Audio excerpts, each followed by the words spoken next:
একজন প্রবাসী, যে কোনো একজন বিদেশিকে একবার জিজ্ঞাসা করো, ছেলেরা জিজ্ঞাসা করো একজন প্রবাসীকে যে টাকাটা জমাইতে কি পরিমাণ কষ্ট, কলজাটা মাটিত লাগিয়া যায়।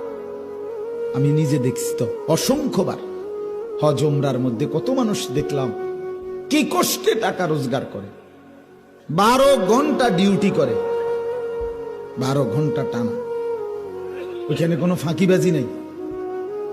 12 ঘন্টা ডিউটির পরে হোটেলের নিচে, বিল্ডিং এর নিচে, আন্ডারগ্রাউন্ডে একটা রুমে 12 জন 14 জন একটা সাদ্দুর বিছাইয়া মাটিত শোয়, নিজেরা রাইন্দা খায়, নিজের জামা কাপড় নিজেরা ধোয়, একটা ট্যাবলেট। এক ছেলে একদিন আমারে কইতেছে, হুজুর আজ 11 বছর বিদেশ করে একটা ট্যাবলেট জীবনে কেউ কোনোদিন নাই, কদুর খুল্লা দিব,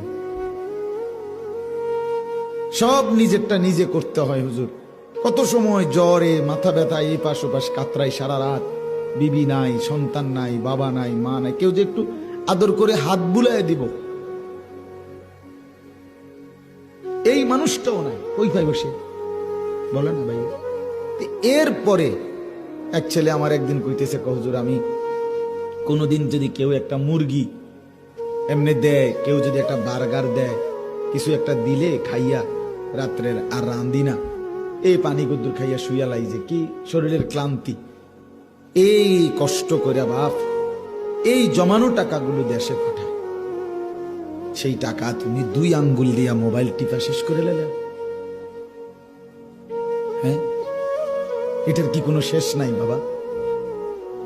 তামাশা মনে করছেন? আহা,